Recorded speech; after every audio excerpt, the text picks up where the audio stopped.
Ellen's worst fears may finally be catching up with her. As federal investigators continue digging into Jeffrey Epstein's elite network of co-conspirators, quiet inquiries have reportedly expanded into Hollywood. The feds are allegedly examining whether high-profile figures provided cover or maintained deeper connections than previously admitted. Adding fuel to the fire, Joe Rogan pointed out a disturbing visual detail that has the internet losing its mind, a striking similarity between Epstein's infamous island architecture and a recognizable TV set. Oh, well, you know where that is too, right? It's a similar image to that, right? No. I know Jamie does. What is it? It's on the set of a famous talk show that's now not on anymore. Oh, Ellen? Was that Ellen? Yeah. Really? Just look at the temple and then look at the... Let me see Ellen's background. What? Oh, similar. That looks like a building, though. Like yeah, sure. Yeah. Is that a building in LA? That might be a building in LA. Right, but I mean, it's supposed to be a background of... Yeah. It's strange to use the same. On charges of sex trafficking minors, an unidentified person at the New York FBI field office, already in pursuit of potential collaborators, writing, "When you get a chance, can you give me an update on the status of the 10 In the wake of unsealed court documents, social media has erupted into total frenzy. Every single day unleashes fresh theories, viral claims, and mainstream celebrities dragged directly into the crosshairs. Almost no one in Hollywood's top tier is escaping scrutiny right now.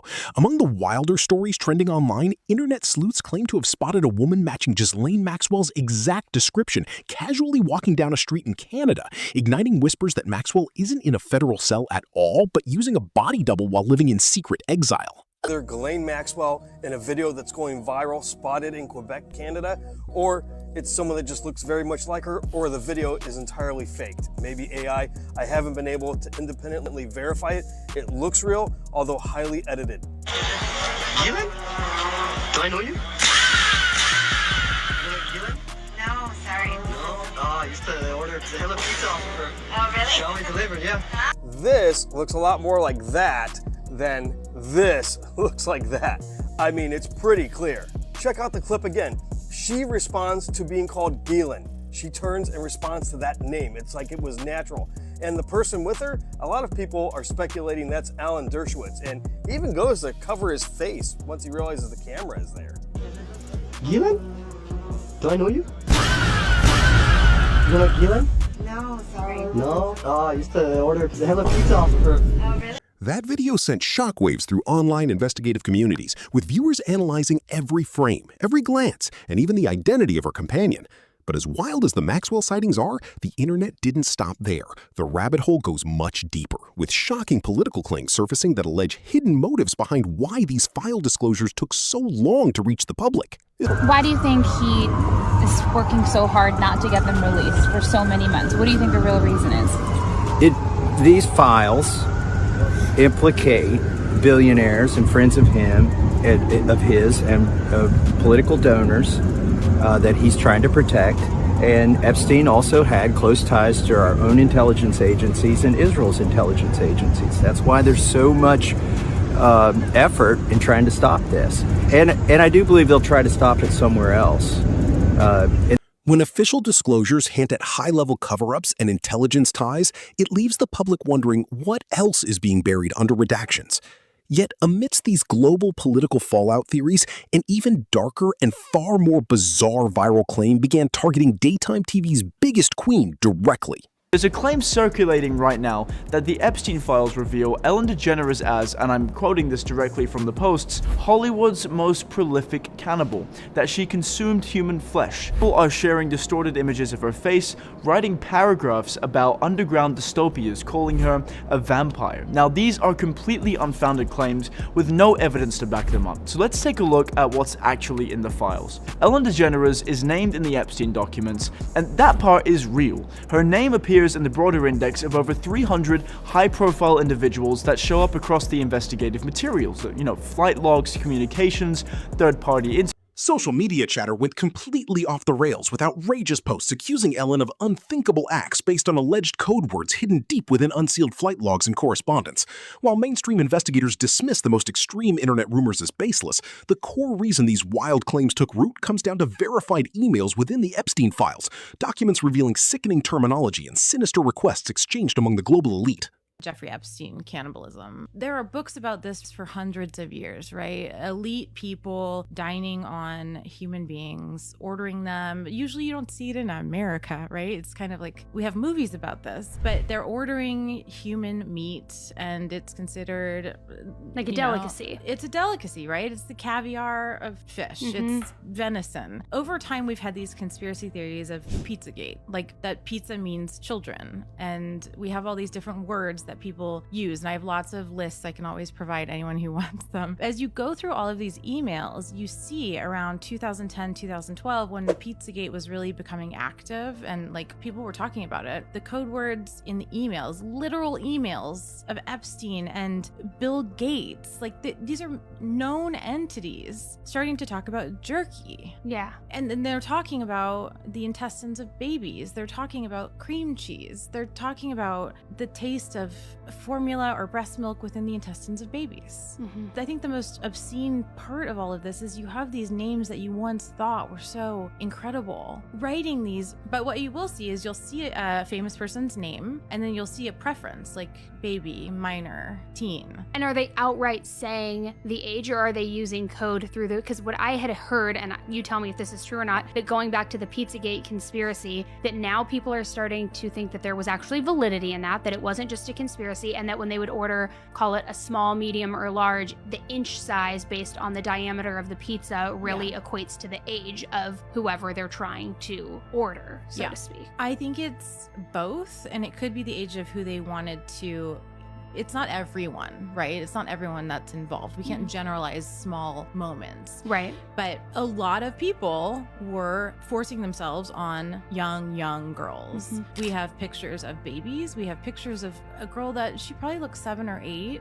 People were sending in photos, hoping that Jeffrey Epstein would take them. Oh my gosh. I mean, we're talking about, orphanages. We're talking about parents literally reaching out. We're talking about our own kids getting their photographs at school. Oh, through Life Touch. And that being sold to the Epstein estate. Leon Black owned all of these companies. They were sending the photos. There are receipts and payments. They were sending the photos of all the kids that Life Touch took pictures of, the yearbooks, to Epstein. Now, what did they do with them? We don't know, right? A lot of it's redacted. My assumption is that they were offered as a menu of gender and race and looks. Because again, Epstein wanted certain people to reproduce and certain ones not to, but he also wanted to offer a menu to people for the type of person or the type of child. Hearing those verified details makes it clear why public trust has completely shattered. And when an inner circle operates with that level of impunity, people naturally start re-examining everyone surrounding them. For decades, Ellen DeGeneres cultivated an image as Hollywood's gold standard of wholesome, generous entertainment. But that polished facade fractured when former employees began stepping forward, exposing a culture of fear, intimidation, and behavior that directly contradicted her be kind persona. Ellen was like really weird and not nice to me for most of my career, and like because I opened for her in the 1980s. Oh, you did? When she was a headliner in comedy clubs, and not way before her big fame. And so then when I would do her talk show in the 2000s, she acted like we just met, and I'm like, bitch, what? Like, that's weird. Like, Right. It's like we go way back. What?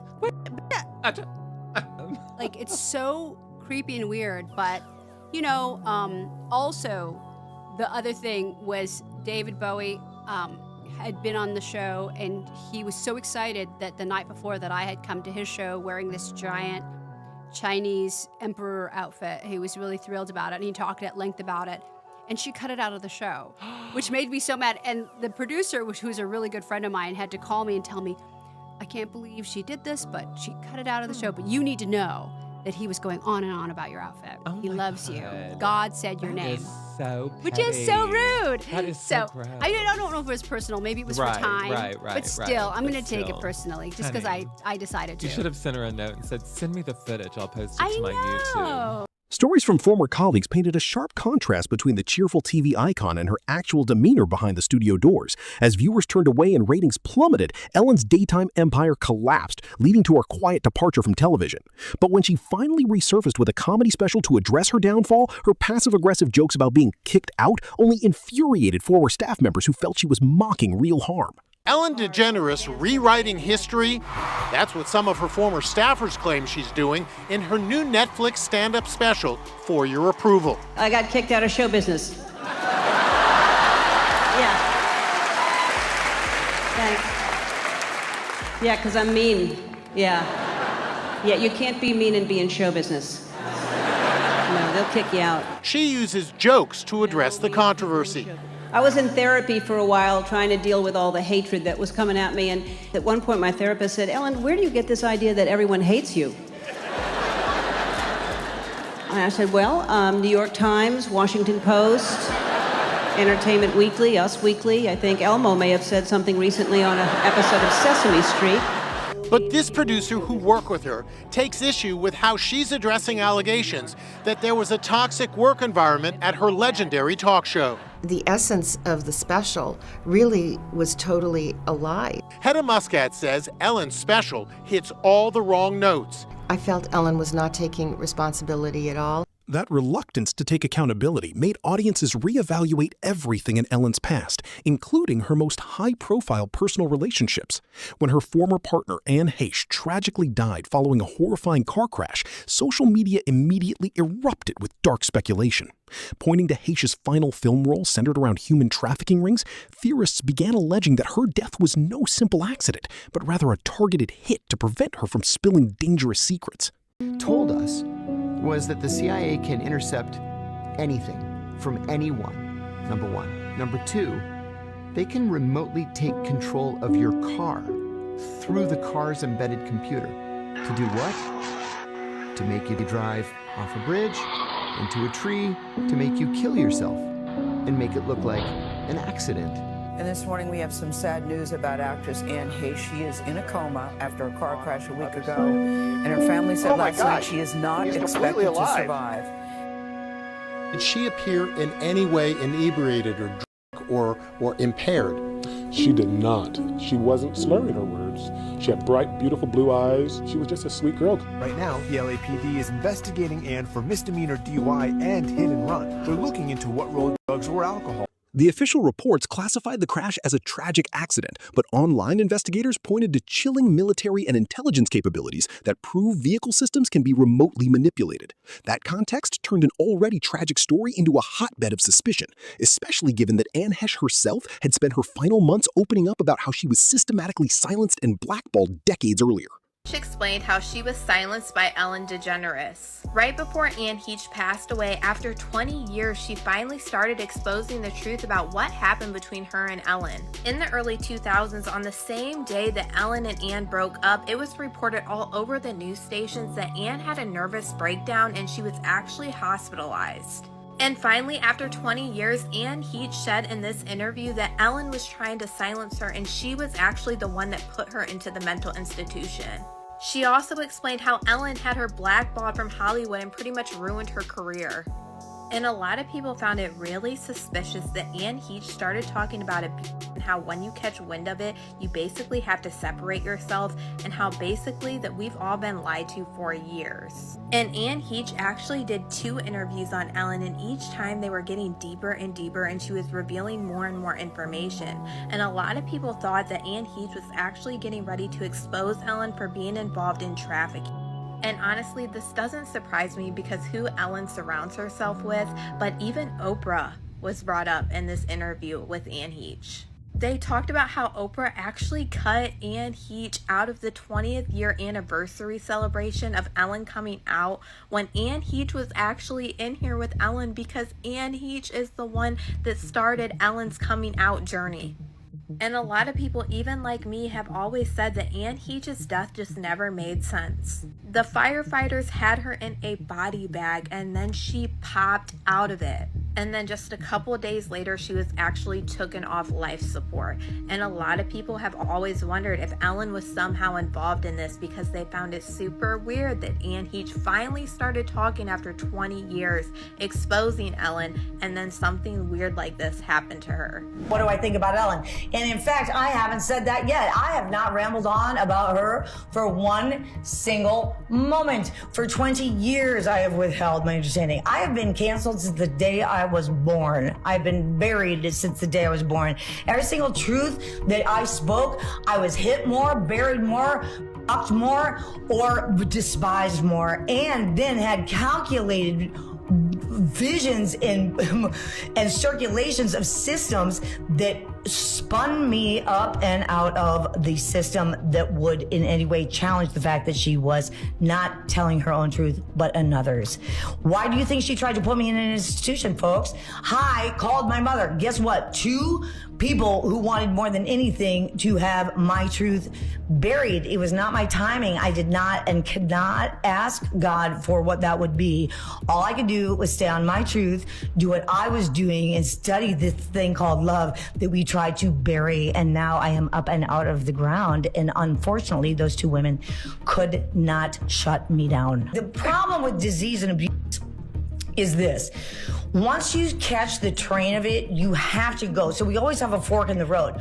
Once people call, and I've said this about Call Me Crazy, if I had known people would do whatever I said, I would have called my book Call Me Sane. And my next one will be, by the way, Call Me Sane. Because now you'll do what I say. Listen, the reality is we have gotten to a place where Anne Heche's own words sent chills down the spines of researchers, leaving many to wonder if she was on the verge of exposing secrets that powerful interests couldn't afford to let out. The suspicion didn't stop there. Analysts began drawing parallels to other tragic figures who died under bizarre circumstances after attempting to expose organized crime, even comparing the situation to legendary director Stanley Kubrick and his mysterious death right after handing over his final, highly controversial film.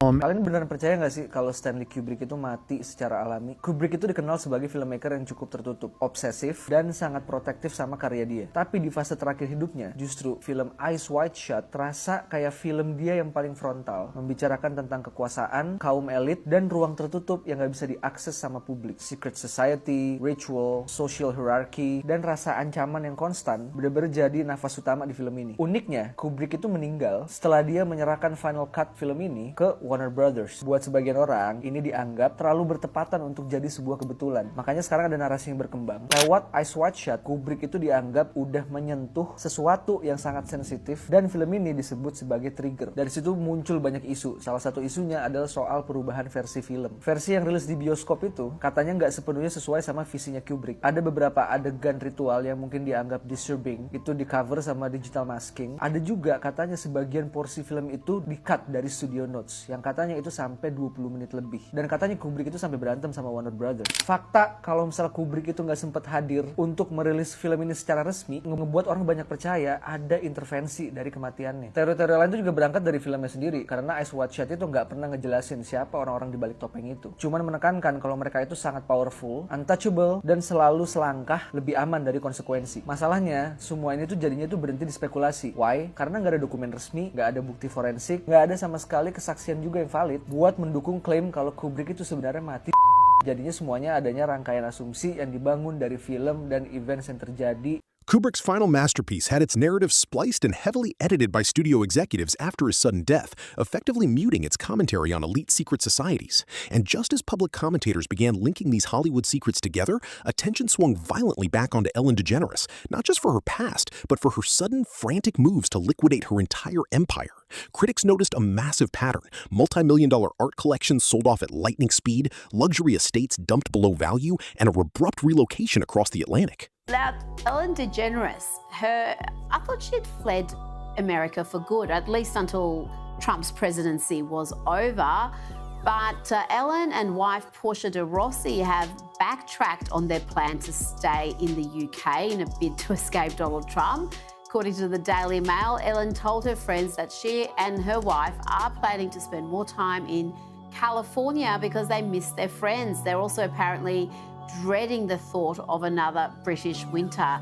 I'm sure they would have done their research. You would hope so, Kinsey. British winters aren't anything new. It's been pretty miserable there in winter, pretty much, well, thousands of years.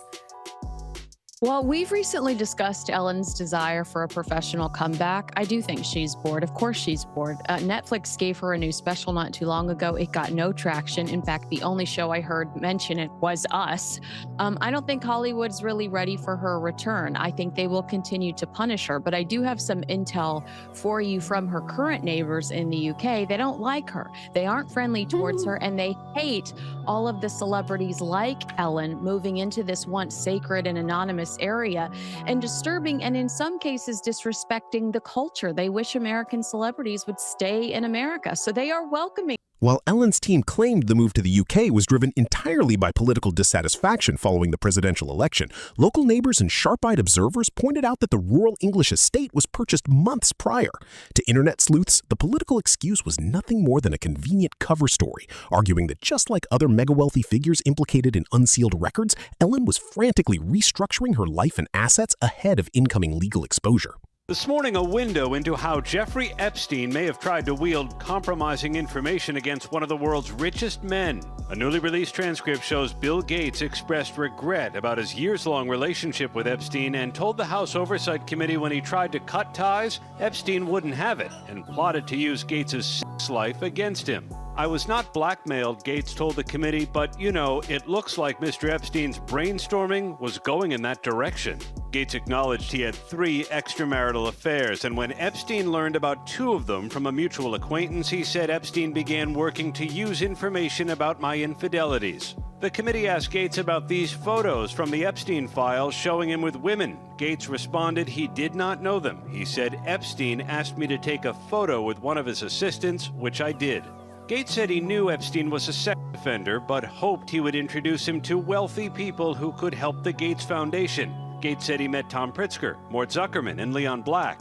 None donated, and Gates told the committee the Epstein brokered meetings were a dead end. Mr. Gates was aware that Jeffrey Epstein had been convicted and for a horrific crime and continued to interact with him to seek money for his foundation. And I think that, obviously, I think we would agree was a horrific judgment call. A transcript of the committee's interview with Epstein's longtime assistant, Leslie Groff, shows she denied booking massages for Epstein with anyone she knew to be underage. I never met these women, so I didn't know if they were young or how old they were, Groff said. I thought that it was just something that he did. Whether these frantic moves are proof of impending exposure or simply a disgraced star trying to escape public scrutiny, the narrative surrounding Ellen DeGeneres has permanently shifted. The wholesome image is gone, replaced by endless questions and legal dark clouds that refuse to dissipate.